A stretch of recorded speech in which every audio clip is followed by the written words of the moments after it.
Thank you, Prof. Govinjay, for the very warm introduction, and thank you to all of the participants in this room for the warm reception and for attending this event. But my deepest gratitude goes to Professor Mutwa and the entire university for firstly giving us the privilege to engage tonight, and secondly, to include me in this conversation. I would also like to thank Father Mkachwa and the Moral Regeneration Movement for digging me wherever I was and insisting I should be part of this thing. And also my friend, Andre. I've known Andre forever, but I've known Father Mkachwa for even longer.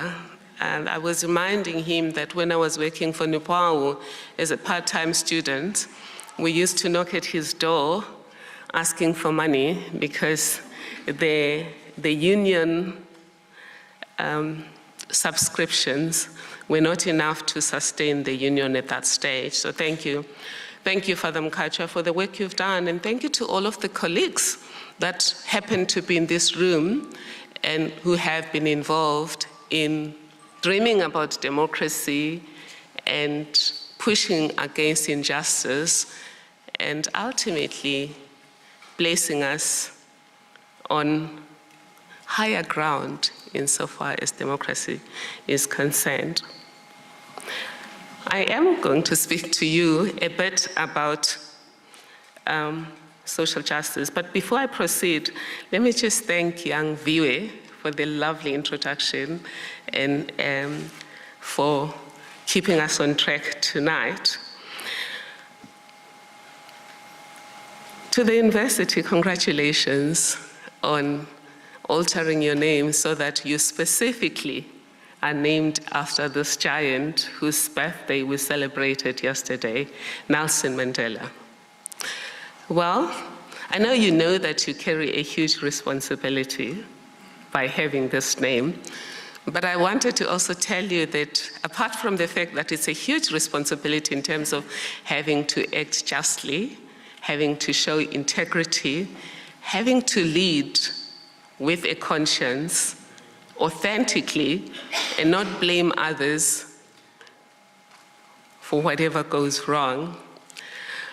But there's some advantage to the name you've just acquired. You're going to get freebies.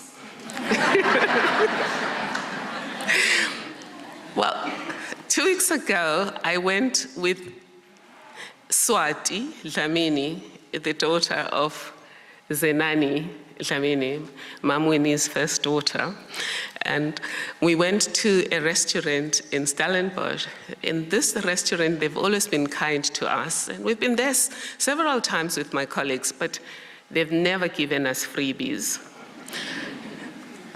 On this day, we rocked up with Swati and a crew that was working on a documentary on Mama Winnie Mandela. And we then told them that this is the daughter of, is a granddaughter of Nelson Mandela. Ooh, it was as if we had brought Christmas too early. The employees kept coming to the room to greet Swati, and then when it came to serving whatever we'd ordered, suddenly there were more things on our table than we'd ordered. And we were worried that they were going to make us pay for things we didn't order.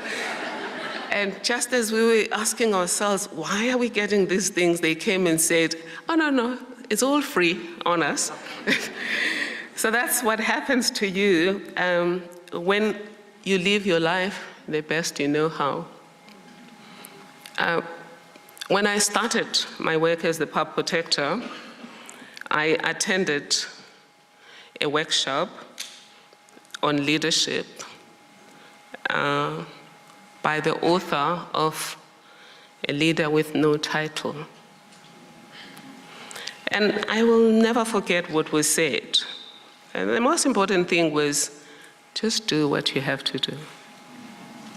And coming to think of it, Nelson Mandela didn't do more than what he thought he needed to do and was capable of doing. I don't think he sought to lead the world.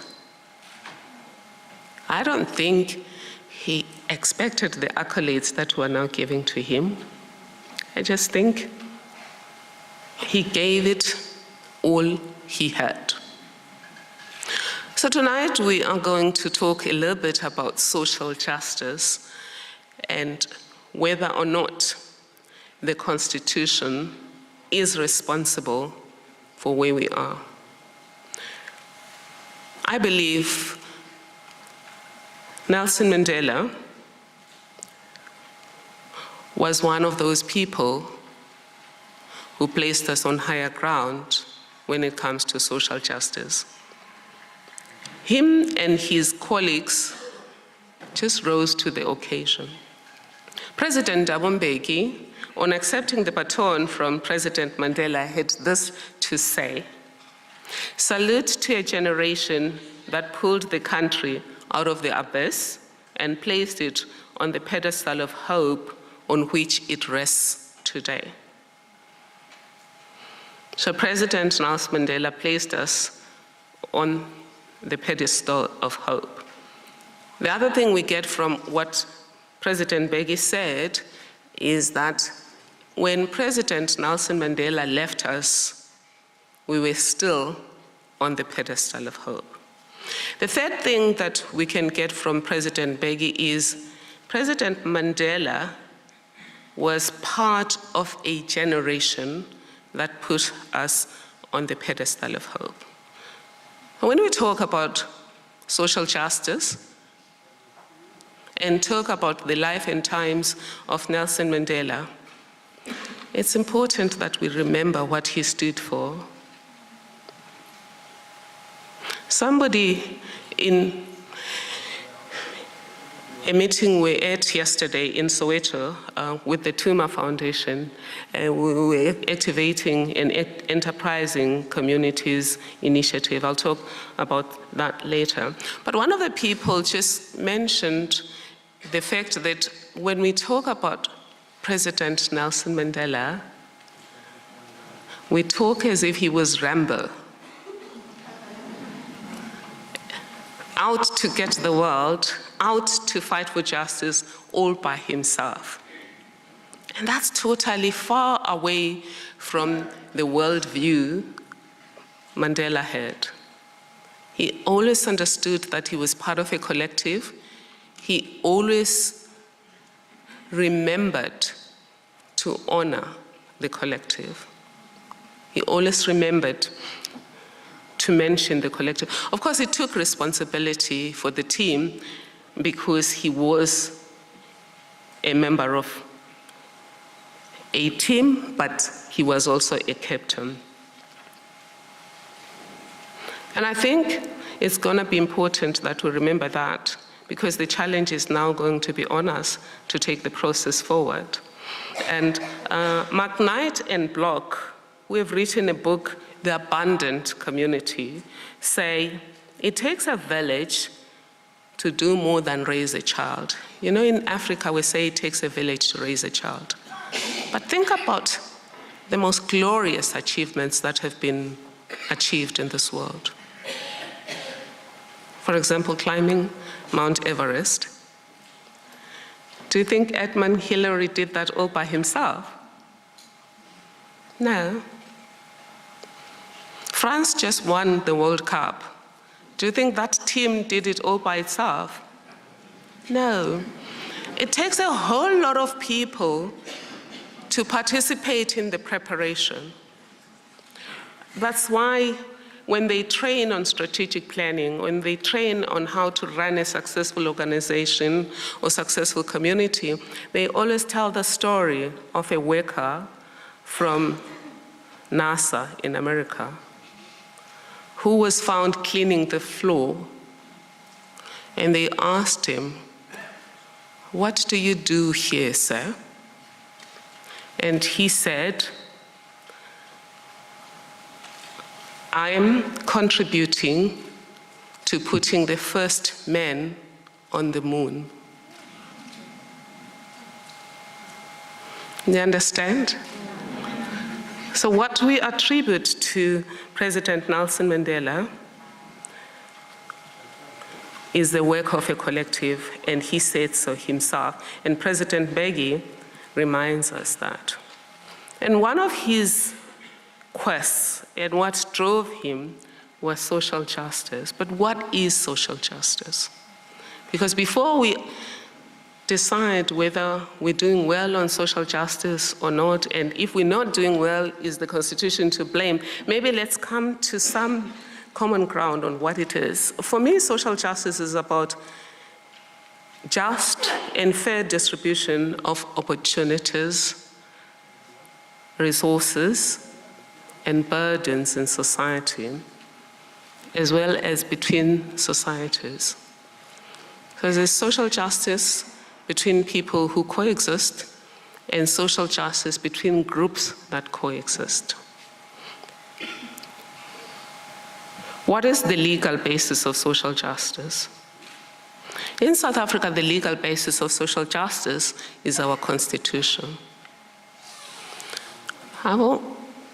I've often wondered, why have we not been talking about social justice a lot? If you read the preamble to our Constitution, you will note that among the things that we dream of becoming is a democratic society that is based on social justice, where everyone's life is improved and everyone's potential is freed. So that's social justice. Its basis is in the Constitution. But I thought we need to look at the Constitution broadly and say, insofar as it sought to build this new just society, where there's fairness and justice between people and between communities, what did it put in place to create that society? Because we clearly were not a socially just society. Right. The Constitution put an architectural design to drive transformation and to maintain that transformation. So that design includes the vision of society. So it was a new vision of society where there's unity. It's a united nation. So the Constitution in the preamble talks about building a united nation. It talks about a constitution that embraces, a society that embraces diversity, a society where there is democracy, a democratic society. And the key to that society, though, are words such as everyone's potential is freed, everyone's life is improved, and that the society is at peace with itself and at peace with the world. And we do know that as long as there's injustice somewhere, there can't be sustainable peace anywhere. The constitutional architecture includes values. One of the key values that are important for social justice is the value of equality. In the Constitution, it's presented as an aspirational value, because if you look at Section 1, which is the values section, it talks about the achievement of equality. Sometimes I really don't understand when people talk about a compromise that was made to solidify the status quo. Say, how do people arrive at that perverted logic? When the Constitution, nowhere else in the world does a Constitution talk about the achievement of equality. Even the Universal Declaration of Human Rights of 1948 talks about equality as if it exists, as if discrimination is an aberration. In South Africa, we understood that discrimination was not going to be an aberration for a long time, that we were moving from a premise where there has been the hierarchization of difference in terms of race, in terms of gender, disability, and many other human attributes. And we needed to go on a journey using the Constitution to eliminate the legacy of that injustice. So these values are equality, freedom, human dignity, openness, transparency, democracy, democratic, and the Constitutional Court has also said that Ubuntu is one of our values. This was said in the case of S. This is Makwanyane, once one of the early decisions of the Constitutional Court, and it was a decision that ended the death penalty. So you can see how the Constitution is a document that is transformative in its nature, if we allow it to do so. So the Constitution paints a vision of the future. It paints the values that need to cement our walk to the future. It also states the basic entitlements of citizens. And included in those entitlements are fundamental human rights. And these human rights transcend what we regard as civil and political rights. They include social and economic rights, which you will find in from section 27 onwards. A lot of them are in section 27. They include basic rights such as the right to food. So that's a society that would have achieved the right to access to food, water, housing, education, health, services, etc. These are entitlements for you just because you're a human being.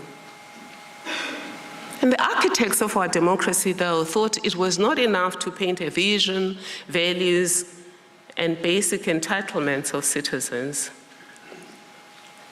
if you were going to retain the character of the state as it was during apartheid. So our Constitution provides a new framework for the character of the state. And among the provisions on the character of the state is section 195, that talks, for example, about the fact that the public service should have the highest level of professional ethics. Highest level of professional ethics. I know you're laughing because there's so many people that are not aware that that's a requirement under section 195. And key to that, obviously, is that you can't have the highest level of professional ethics once you're in the public service. It means when you recruit into the public service, you should recruit on the basis of that highest level of professional ethics. Section 96 imposes basic ethical requirements for members of the executive. These include preventing a conflict of interest, not using your power and resources of the state to advantage yourself or to advantage any other person. Right.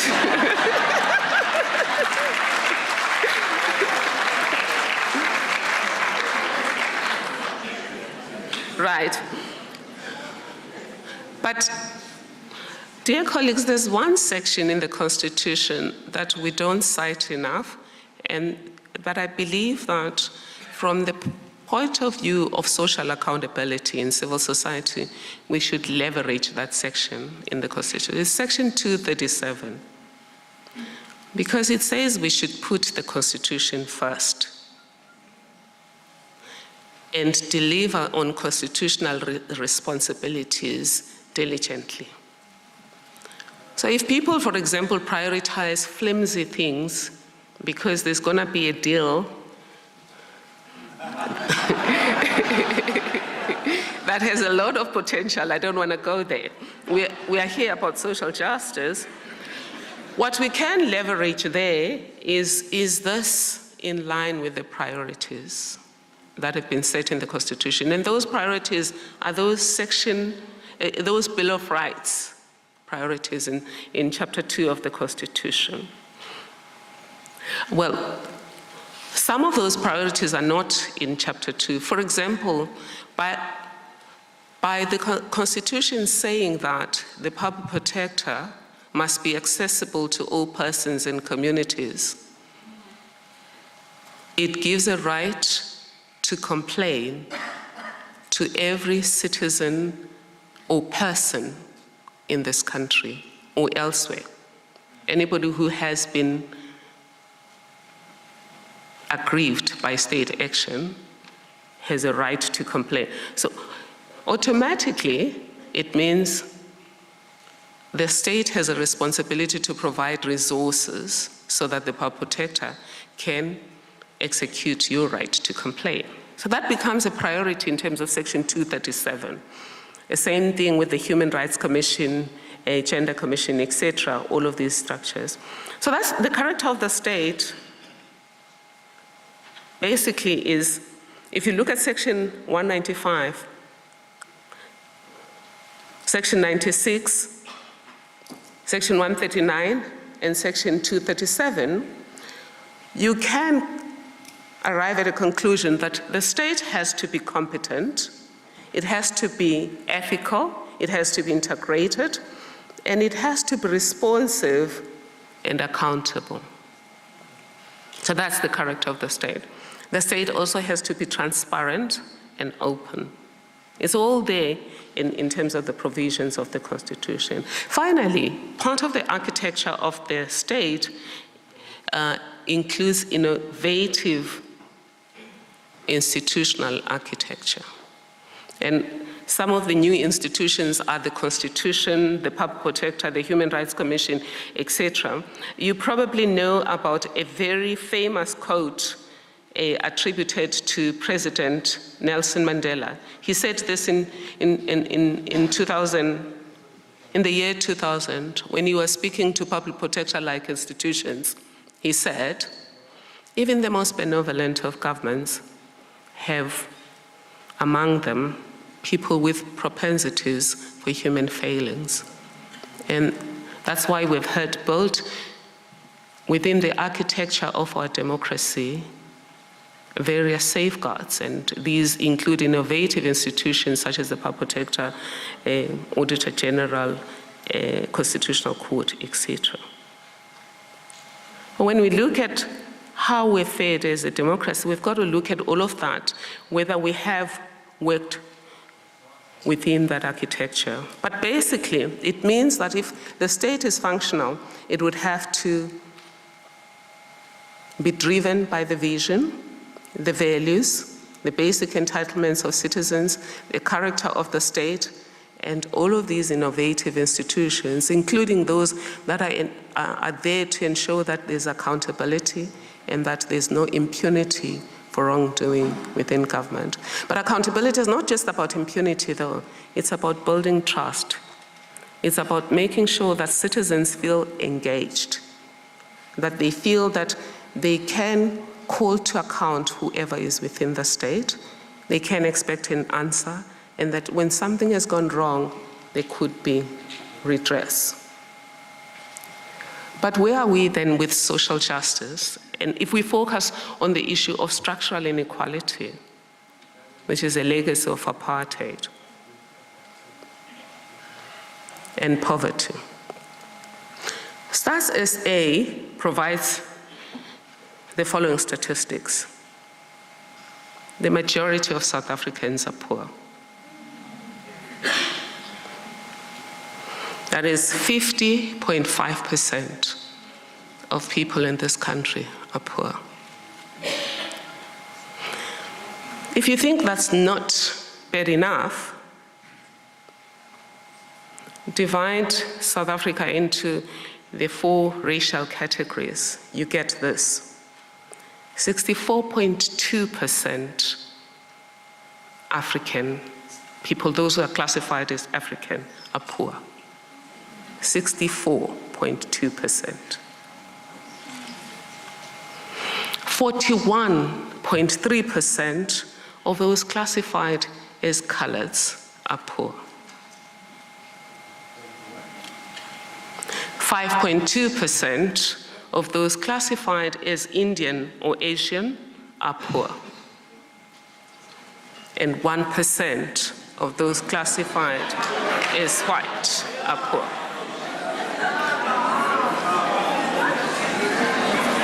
Right. All right. Dear colleagues, I'm giving you the statistics not for incitement. I'm giving you the statistics for us to go into this journey. So let's just listen to each other and then we'll get a sense of where is this going to. Unemployment is at about 27.7%. The needs are at about 25%. If you add the needs and the unemployed, you get about 50%. The needs are those who are not in employment, not in education, and not in training. The Gini coefficient for South Africa is at about 0.9. Normally they say a good Gini coefficient should be closer to 0. That is basically the gap between the rich and poor. Normally when we measure economic progress or development, we use GDP.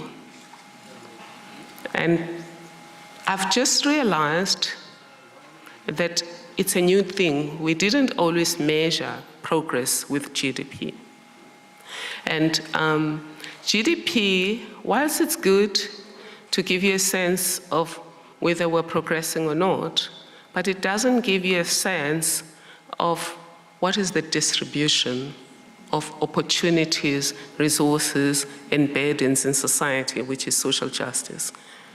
So you could be doing extremely well with your GDP, but only to find that there's one village where there's 0% employment.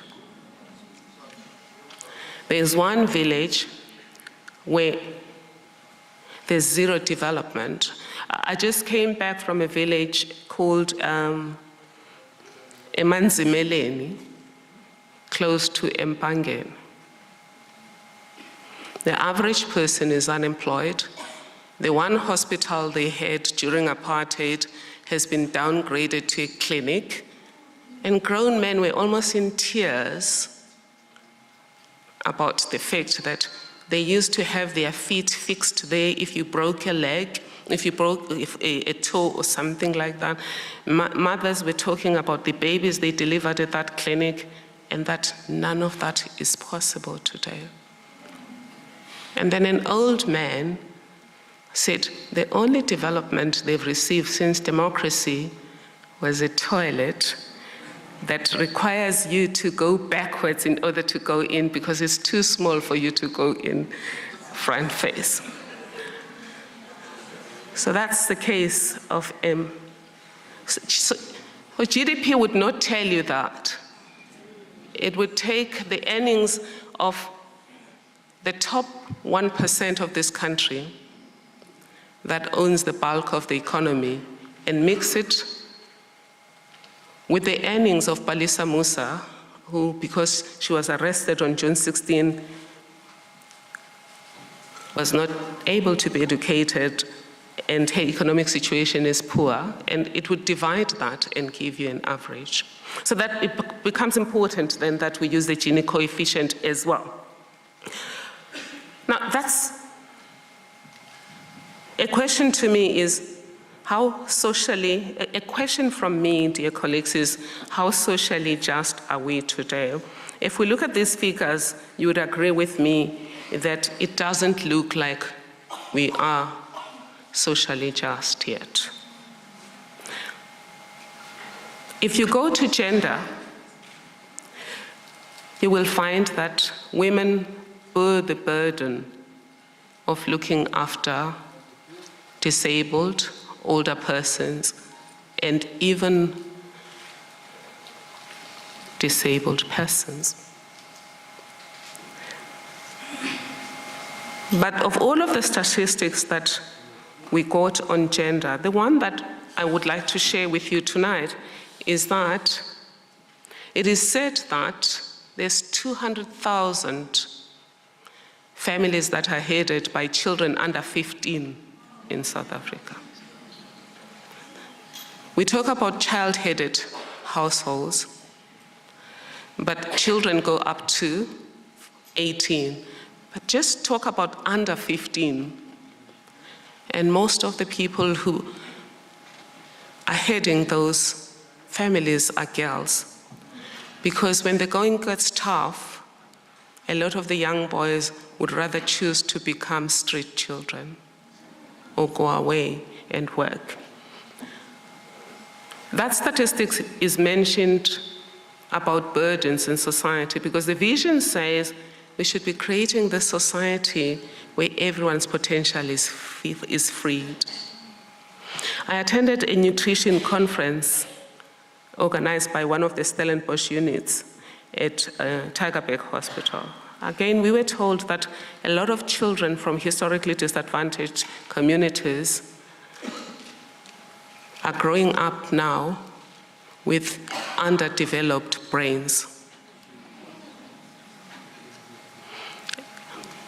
And they said that's happening because of nutrition. So when we dealt with Thismas 4, my concern was that some of the children at the University of Pretoria went without food for days, and most of the times they ate bread for a long time. So the concern was just we need people to have food, but it turns out that it's not just food you need, it's nutrition. So this new constitution promises everyone a fair start in life, a fair chance to be the best you can be. But these children, are they getting a fair start in life? Can they rise and become the equivalent of Einstein? AIMS is one institution I'm a member of, or I've just joined their board, which is the African Institute for Maths and Science, run by Professor Turok. But if some of these kids are not getting nutrition at that early stage, even if you have an institution such as AIMS that offers them an opportunity to come when they're ready to go to university, they'll never reach that stage. Right. Land.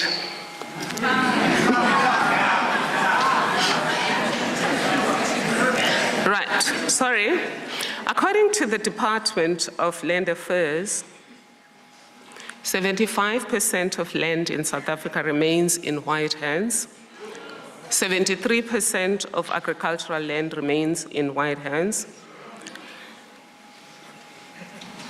Anecdotal evidence shows that most of tribal land remains in the hands of men.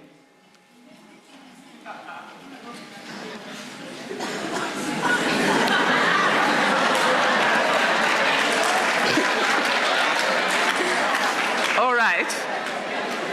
Well, dear colleagues, when we're dealing with social injustice, and when we're dealing with the dream of social justice, we're looking at fairness and justice for all. Not just in terms of color, but in terms of gender as well, in terms of age and everything. Yes. Thank you. Thank you. In one village that I will not mention, because we're still going to engage with them, we discovered something that shocked me, I worked a lot on gender issues, and I used to work with the Rural Women's Movement when I was a researcher at Wits. And I'm an expert on customary law.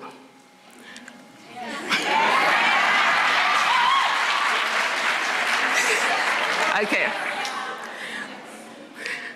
That was not meant to brag. Although Professor Thanda Bantu-Nhlapo and I are responsible for chapter 12 and some of the provisions there, the reason I'm mentioning this is that I was horrified that in that village, according to the information we got, there is expropriation without compensation. There's land expropriation without compensation every day.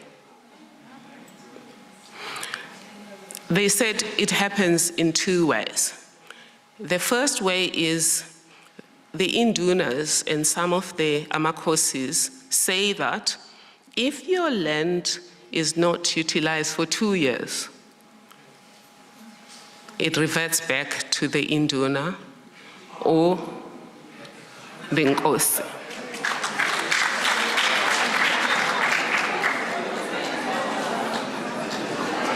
Well, I'm still looking for a law that says that, and I did promise them that I'm going to engage with the Department of Land Affairs, because the last time I checked customary law, there was no such a thing. The second thing was that if your father dies, if your father had been given the land, because you have a user right, you had title, which is, it's not ownership, it's a usufruct. You have a right to use. Currently in that place, if your father dies, that right expires with the death of your father. So the one story I was told, which I still have to verify, was that the father died having planted sugar cane. So the sugar cane was still there, and when he was dead, the son then went to inform the Nkosi that he needs to harvest the sugar cane. And he was told that, no, the sugar cane is no longer yours. The title is now reverted to Nkosi. If this is true, it's not funny.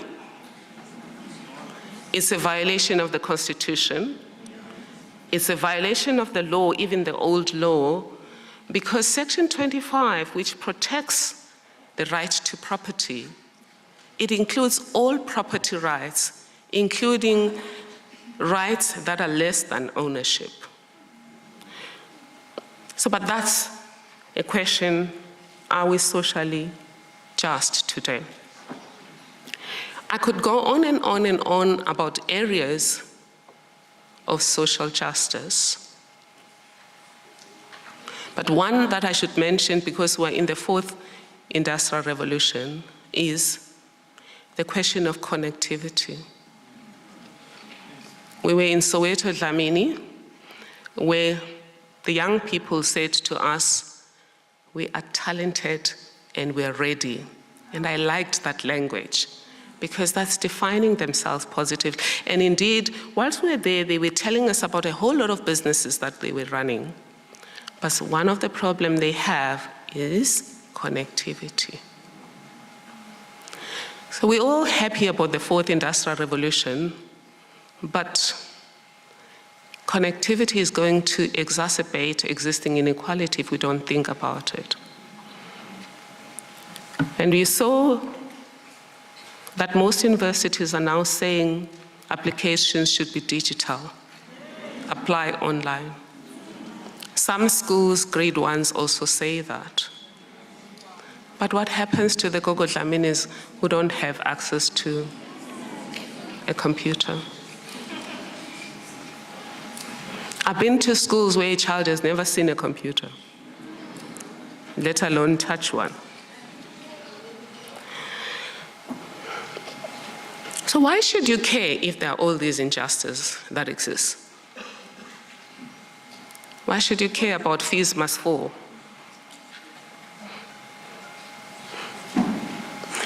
Well, the flame of democracy is under threat. Do you agree? A lot of citizens are increasingly disengaging from democracy. A lot of citizens are becoming consumers of democracy. We want the politicians to fix it. If they don't fix it, we're going to break something. A lot of them are resorting to extremism. We could all complain and say this is deplorable. I'm sure there's no single person in this room who thinks it's okay to be violent. We know that violence is the language of the disempowered. But it's still deplorable. But if we howl at them, aren't we similar to a person, a captain at sea who howls at the wind? And the wind, will it stop if you howl at it? It's not going to stop. Because as long as there's injustice somewhere, there can't be sustainable peace anywhere.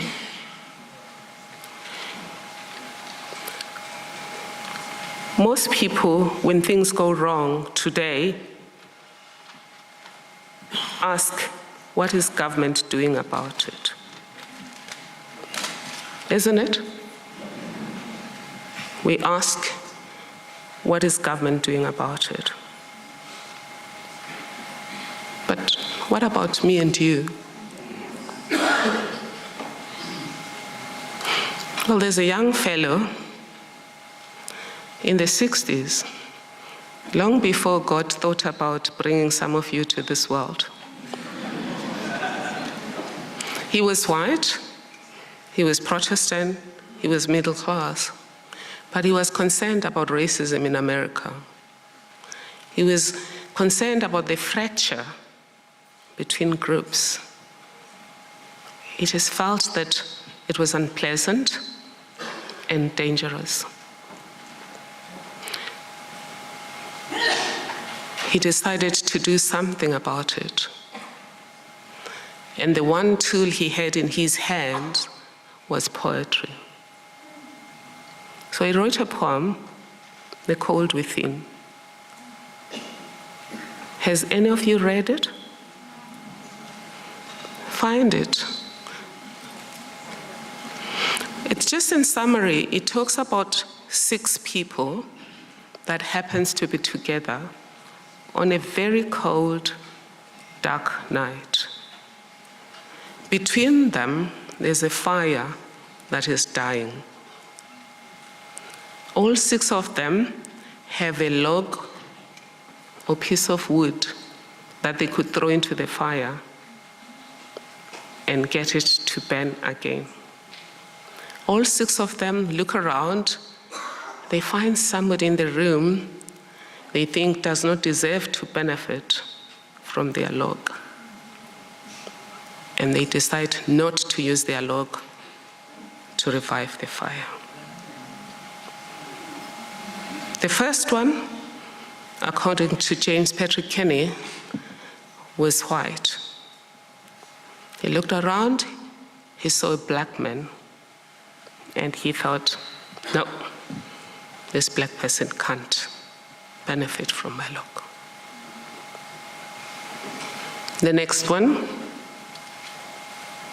saw somebody not from their church. He doesn't even say a different religion, he says church, so which means Christian, and said, this person who is not from my church will not benefit from my log. Then there was a rich person who saw a poor person and thought, lazy poor, they can't get my log. The poor person, not knowing what the rich person is thinking, thought, the rich person can't get my log. A black person looked at all of these white people and saw an opportunity for revenge and said, these people have exploited me and my people for a long time. They're not going to get my log. He kept it. The last person is that person that we all know. We all know one friend or relative will never do anything but for gain, you know? I call that person a mercenary. So he looked at these people and thought, there's no chance that they will pay me, and he kept his log. So the following day, according to James Patrick Kenny, they were all dead. And they were all still holding onto their log with their hands still in death, cold. And he says they did not die from the cold without. They died from the cold within.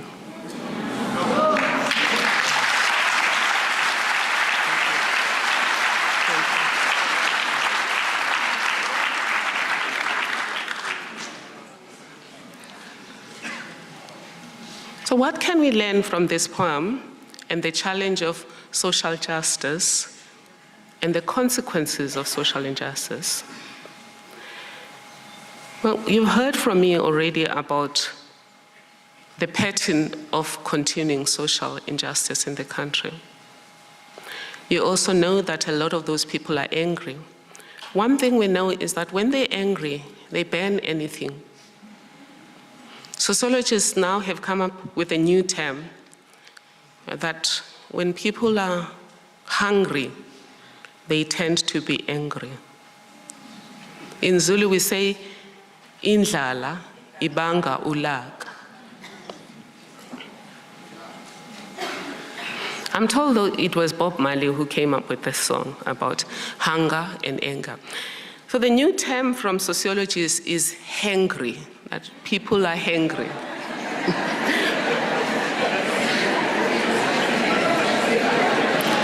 Now, you know yourself that when somebody is hangry, reason flows out of the door. You can engage with people, but reason flows out of the door. I do appeal, of course, to our people who are hungry and angry, not to go around breaking things. Because, for example, in the Western Cape, people burnt a fire station. Now, if we need that fire station,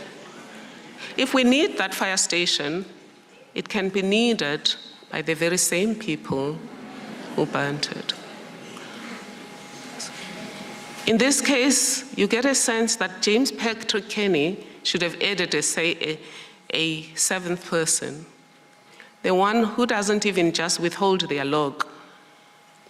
They destroy the remainder of the fire because they don't want somebody to benefit. But again, as I've said, social injustice is a reality. Whose fault is it then that it still exists? And does it matter? During Mandela's birthday yesterday, a lot of time was spent on talking about his legacy. Did he sell out or did he not sell out? Will that improve our situation? Imagine if those people sitting around the fire started asking questions. Who is responsible for the fire that is dying? Would they end up with a better fire? No, isn't it?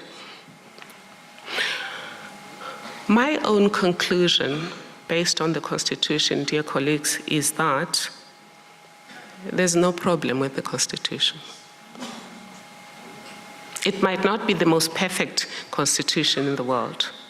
It's one of the best. There are better constitutions that have been created, such as Rwanda, where, for example, democracy does not mean only people who are elected. Some groups who maybe people are not going to elect have reserved chairs. For example, young people, people with disabilities, etc.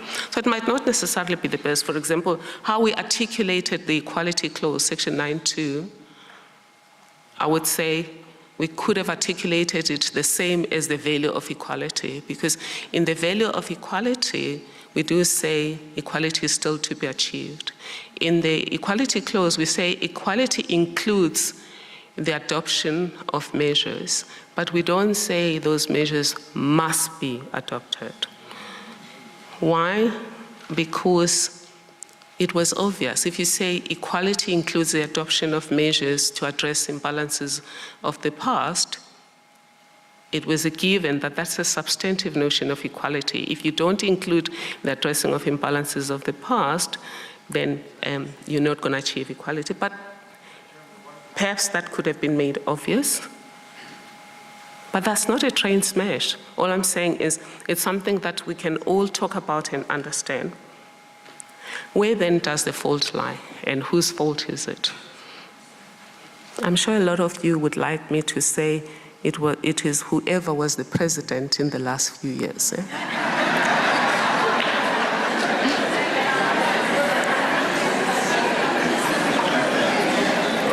Well, dear colleagues, I'm going to take away your cheese in that regard, because according to the Constitutional Court, in the EFF versus Speaker of the National Assembly, a case decided on the 31st of March 2016, the main culprit is Parliament.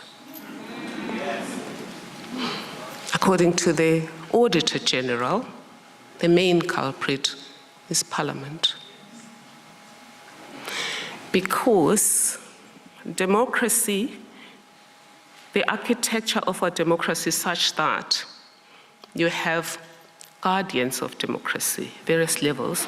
The courts are the ultimate guardians of democracy, but Parliament is the second ultimate guardian of democracy because they perform oversight.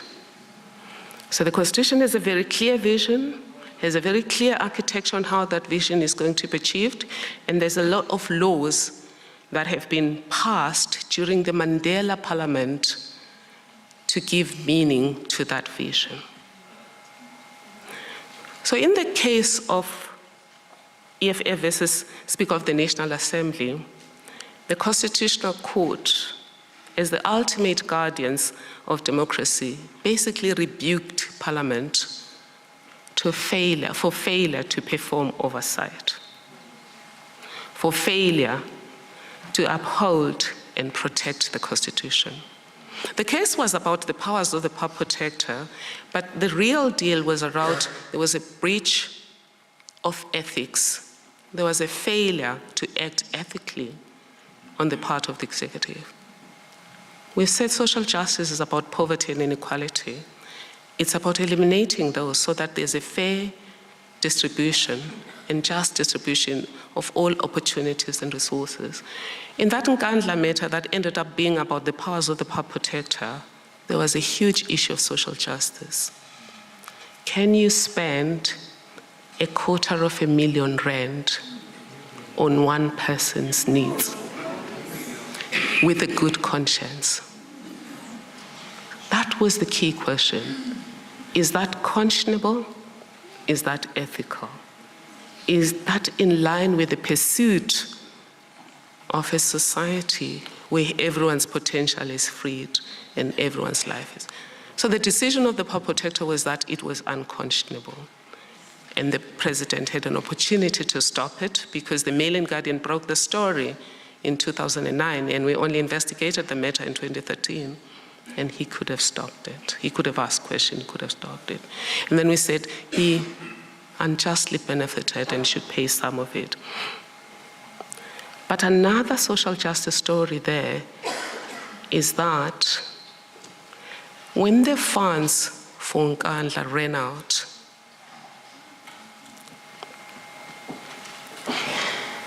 money was taken from a project for urban renewal in Durban. This was to create jobs. This was to revive the city centre. All of that money was taken to build and renovate someone's house in the name of security. For example, where I said they couldn't have a swimming pool as a fire pool, because they could have had a fire pool at a lower amount of money. I mean, when we went on site to look at the chicken run. A lot of the people who came with us asked, what is this? And if you had never seen the movie, Chicken Run, and seen that tall thing in the movie, you wouldn't know it's a chicken run. And I even asked the architect, why this? Nobody has this. They said, we saw it in England. But resources in England, resources in South Africa. But the essence of this case is Parliament was a guardian of democracy. So Parliament concerned itself with whether or not this is about the powers of the public, whether the public protector has the right to order, which the Constitutional Court eventually said the public protector has the right to order. In other words, his hard power to cause somebody to do something, from cleaner to president. But that was not the issue. The issue was, as members of the Parliament, you have to make sure that Section 195 of the Constitution is respected, that the public service operates with the highest level of professional ethics, that the resources we have in society are used in the public interest. And what would be the public interest? It would to make sure that Palesa Musa, the woman I spoke about, is enabled to do better. She already runs a business, but she needs assistance to scale that business so that she can have a sustainable income. They should have thought about that money could be used to prevent fees must fall, which eventually caught up with us. The children that we're talking about, who are growing up with underdeveloped brains, could get that money. But Nkandla,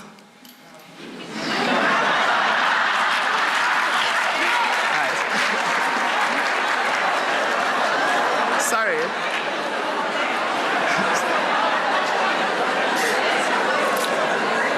Dear colleagues, I am about to finish. I selected the extreme. I could talk about many cases from municipalities, from people going to Italy and taking money, being given money in S&T, which is subsistence and travel money. And when they get to Italy, they say, please give us more money. And they send more money. They come back with change, 50,000 rand. And the CFO asks, what should I do with the change? And the mayor says, distribute it among the leaders of the team. But the money had been taken on the understanding that food was too expensive in Italy. So if you haven't spent 50,000 rand and it belongs to the people of South Africa, logically it should go back. So we wrote a case that said free money for all, and we asked them to pay back the money, and they did. But I'm telling these stories about we all have a role to advance social justice. And if we haven't reached enough progress, it's all these little things that have happened or not happened to subvert democracy. A functional democracy is a democracy that works for all. And according to the Constitutional Court, Parliament had a responsibility to perform oversight. This is the EFF matter. When the state capture matter happened, again, the DA took and others took this matter to court, the North Gauteng court came up with the same issue, that Parliament had a duty to oversee, to make sure that constitutional obligations are met. But it also said the president and the executive too have to ensure that they keep their obligations, they protect the Constitution. But let's forget about perversion of democracy through diversion of money. And just look at some of the things that have not been in the media. Section 25, the land question. Everyone wants expropriation without compensation. In a constitution that talks about building a society where there's justice for all, not just us. You do know that under apartheid, the notion of justice that informed the state was justice is just us. And President Nelson Mandela and his colleagues thought justice should transcend just us. Justice should be justice for all. But Section 25 at the moment has Section 25(8) that allows expropriation without compensation. Because if you look at Section 25, there's a lot of room for land reform, for land restitution, and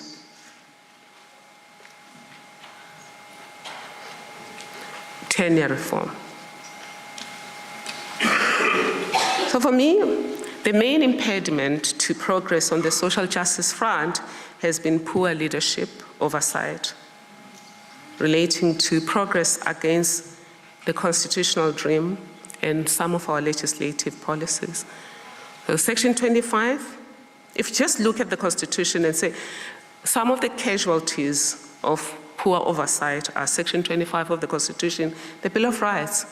We should have measured whether we were achieving equality on a day-to-day basis. And trust me, I was a public servant during the Mandela days.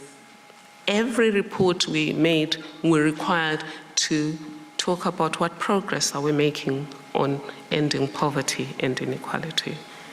When last have departments been asked to do that?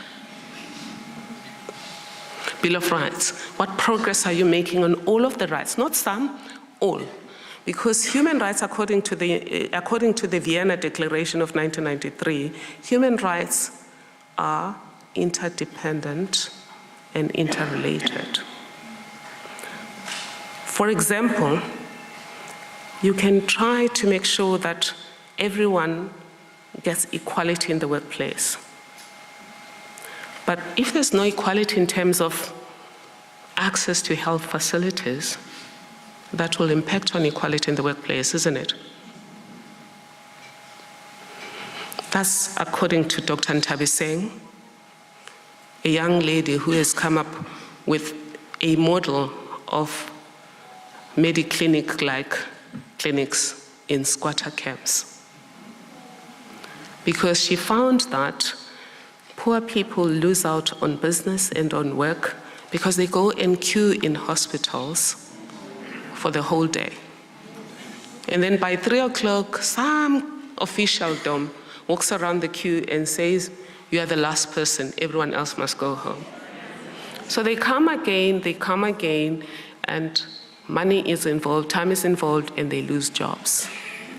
So this young lady, Dr. Ntabiseng, thought what she could contribute would not be to howl at the state, it would be to create these boutique clinics that have doctors and all sorts of things. Human rights.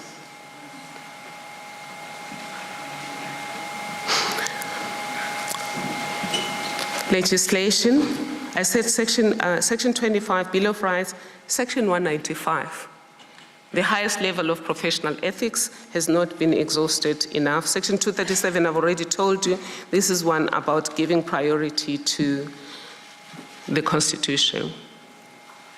Whilst we're thinking about whose fault and does it matter, we should also think about the casualties of poor oversight when it comes to laws and policies.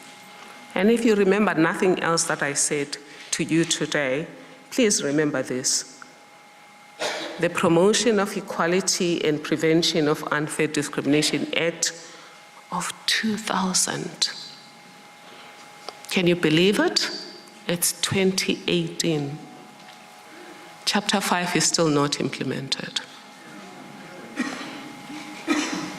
So we're looking for silver bullets for systemic problems. Because we are refusing to do it the hard way. The reality is, if there's no oversight on the hard way though, what appears to be silver bullets is not going to be silver bullets. You know that? So Section 25, can I tell you very briefly about Chapter 5 of the Equality Act? This is an act that President Nelson Mandela, whose legacy is now at stake, thought we needed. Because he worked with a team, because he was a team leader, he allowed expertise to advise him. And Minister Dalla Oma, who was our minister, advised him that it's not enough to ban discrimination, because inequality is not an oddity, it's a systemic problem as a result of the past. That if you were going to end inequality, you needed a systemic solution that looks at all sectors of society. Because apartheid, patriarchy, disability discrimination, and all forms of previous injustices affected all areas of life. Why should we be beaten by Verwoerd, Bantu Benkosi? Verwoerd understood that if you were going to suppress, you can't tinker in only one part of the system. He didn't just tinker in the economy or employment, which is the only two things we've dealt with in this country in terms of advancing equality. We've dealt with BEE and employment equity. What happens to the rest? What has happened is that people have moved on their own, but there was a vehicle that was created under the leadership of former President Nelson Mandela, the Equality Act, to drive the advancement of equality. And the beauty of Chapter 5 was that it was not coercive. It was asking all companies, all departments, all role players to do an audit of residual inequality, and then on their own move to advance equality. We now complain that we're not moving fast on employment equity. Part of the problem is elsewhere in the system. But part of the problem is mindsets. We don't have a program that looks at dealing with mindsets in society as a whole. The Equality Act would have allowed us to do that. Just to tell you a story about mindsets, my son in grade 5 went to a school where the principal was a very lovely fellow, Mr. Pretorius. And when I was doing homework with my son, helping him with his homework, I came across this passage where it was talking about the people and dangerous elements. So the people, it said, moved from the Cape and they were moving into the inland. And as the people were moving into the inland, they were faced with dangers. Among those dangers were wild animals, snakes, and natives. See, this was during this democracy. This was Glen Stainshire Primary in Pretoria. How many other people were exposed to this? When I spoke to Mr. Pretorius, he didn't understand that this was wrong. He said, this thing was said. And I then moved my children to Waterkloof Primary. I'm mentioning the story because Mr. Pretorius was a good human being. He had always treated everyone with decency. But what we needed, which we did in many government departments at the dawn of democracy, was a system of social context awareness, where people understand that things we have always taken for granted because of the way you were socialized can be harmful. So had we followed the Equality Act, we would have done that, because some workplaces do this, some don't. SuperSport right now, for example, when it had a problem, it rushed to say there's no racism and there's no racial problem. But is it possible, dear God, in a country that was anchored on discrimination? It's not possible. So companies should not be ashamed when gender issues come up, racism issues come up, disability discrimination, xenophobia come up. They should just bring in an expert to assist them to manage diversity. But they shouldn't be all. What about those who are not in companies? Because we're a society of 57 people. What about those who are not in companies? So, dear colleagues, that's the Equality Act. Land reform, I've already said that Section 25 has not been exhausted. That's not enough. The Land Expropriation Act that is a problem today is the 1975 Land Expropriation Act. So Parliament could have changed the Act. The Constitution allowed Parliament in terms of Section 25(8) to change the Act.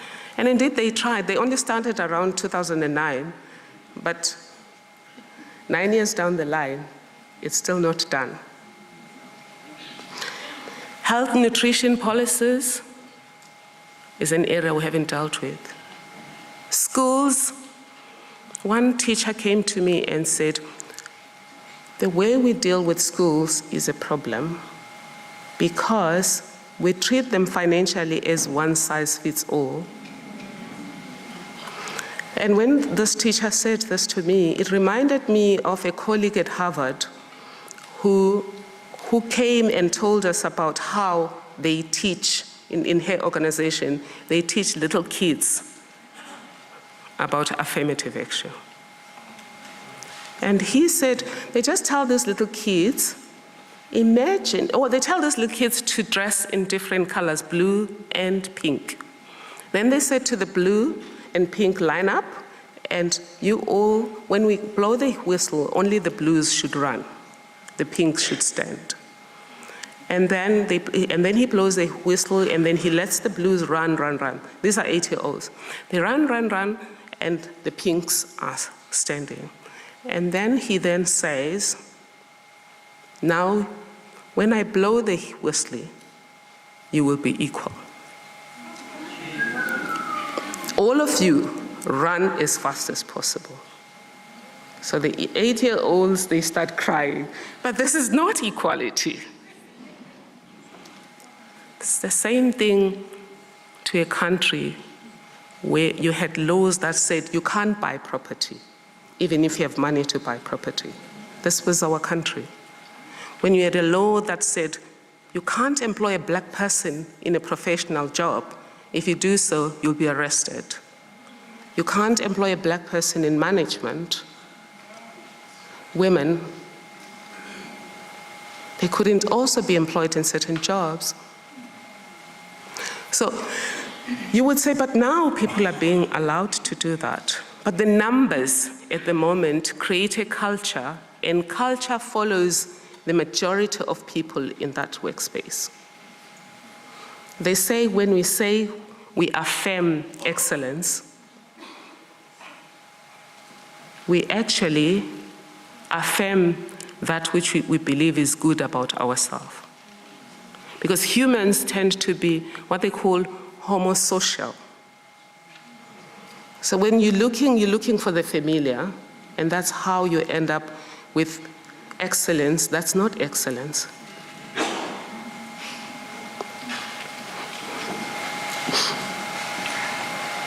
Education, I've mentioned. But the other things that we haven't implemented are not old things. The National Development Plan. How many of you know that we're supposed to end poverty in 12 years' time? No, but the goal was not decided this morning. The goal was decided several years ago. We were then supposed to decrease poverty one step at a time. All I'm saying is, my theory is Parliament has been weak on monitoring, but my theory is also saying we all have been weak on monitoring. Sustainable Development Goals. How many of you know what are those goals? When we did Millennium Development Goals, only the Department of Health had clear goals on Sustainable Development Goals, and they were measuring them at every clinic. And Agenda 2063, which is the African version of the National Development Plan, how many of us know about it? And in what way are we monitoring progress towards it every day? And as part of Agenda 2063, we also have a policy that is called silencing of the guns by 2020, which is in 2 years' time. So you would say there are no guns in South Africa, but silencing of the guns does not mean a real gun. It also includes Vuani not banning. It also includes students, young kids not being closed off from going to school, as is happening in some of the provinces. It's just about peace, because peace is more than the absence of war. Right, and in ending, dear colleagues, I just want to say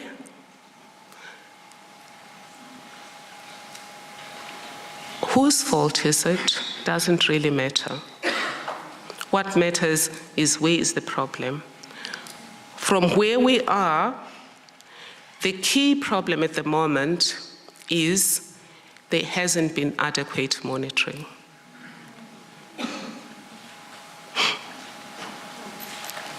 In addition to that, the problem has been compounded by poor planning. We're doing a project at Stellenbosch University that is trying to assist with poor planning.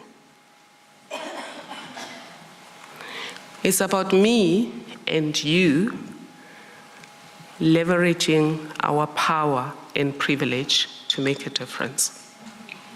I believe that I have power and privilege. I'm educated. I have a relative amount of money. I'm not hungry. My children can even teach at a university because university don't pay enough. But if my children were to employ at a university, since they're always asking for money from me anyway, they could teach. Whereas this is real. Some young people can't take a job at a university because it doesn't pay enough. So that's an issue of power and privilege. Although I'm one of those people, like all historically disadvantaged professionals who are one paycheck away from poverty, my situation is different from Palisa Musa. It's different from the people of Mpangeni that I went to. It's different from the people of Dlamini that I met. So I have the ability to use my power and privilege to make a difference. You too have that ability to use your power. How can we do that? We can write the next chapter of South Africa. And in the process, the next chapter of this continent, working together with other people, connecting our lives. And who knows, in doing so, we might write the next chapter of the rest of the world. Because our world is fractured. Because those that we're constantly leaving behind are tired of being left behind. So join us on what we call an M plan for social justice. Part of it is leveraging academic opportunities to assist government with planning. And how will this work? It's just using data analytics to predict the future. So instead of me complaining that when they digitalize, they leave the poor behind, you help them with statistics to predict the future. And virtually walk into the future, and if they realize that they're going to exclude some people, then they can review the policy or include a compensation strategy. So that's what we're doing as part of the M Plan for Social Justice. We're also looking at coordinating input from society to marshal private resources for social justice. Imagine paying R2 every time you went to Checkers towards a national social justice plan. And maybe you are saying, but what about corruption? I've heard people say that about the NHI. Why must we contribute when there's corruption? What's the difference between us and the people who died from the cold within? Because we can bring in these funds whilst being part of social accountability to make sure that the money that government collects through taxes and other avenues is used properly.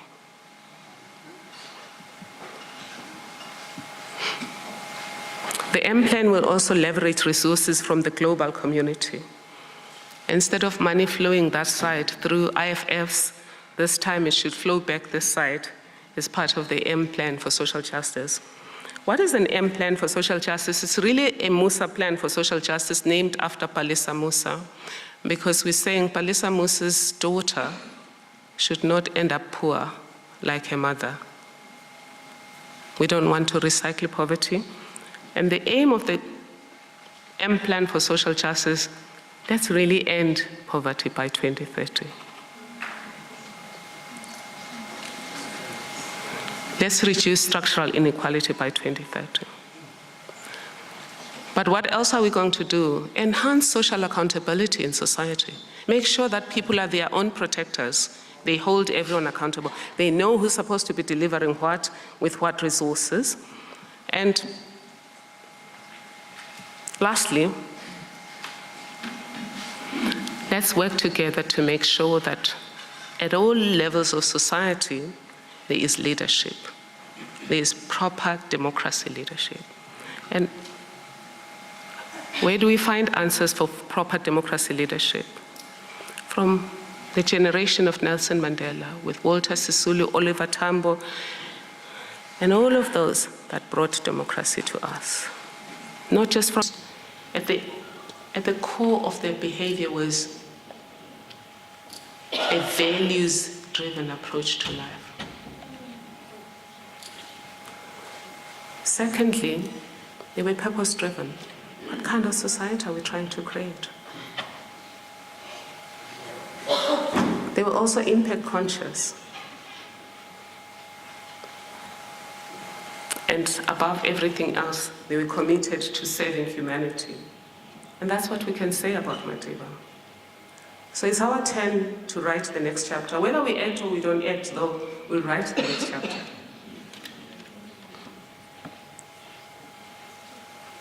All we're required to do is to rise to the occasion as they did too. To the university, you bear a higher burden.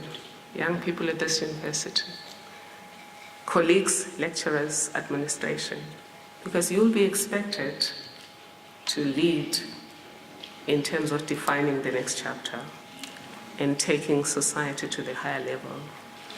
One thing we can say about Madiba and his cohort or his contemporaries is they placed us on higher ground. The second thing we can say is when we were under Mandela's captaincy, he left us on the higher ground we were on when we started. Going forward, none of us, though, are going to be able to do it alone. We're not going to end social justice alone. We will need to connect our lives. Because the Ethiopians say, when spider webs combine, they can even tie up a lion. We tied up the lion that was apartheid. We've even tied up the lion that was state capture. Just a little bit. You will agree with me that we will be able to tie up the lion that is social injustice. We are capable. We must. Because if we don't, democracy is at stake. As long as democracy does not work for all, it is at risk. It is in your hands, as Madiba said. Thank you.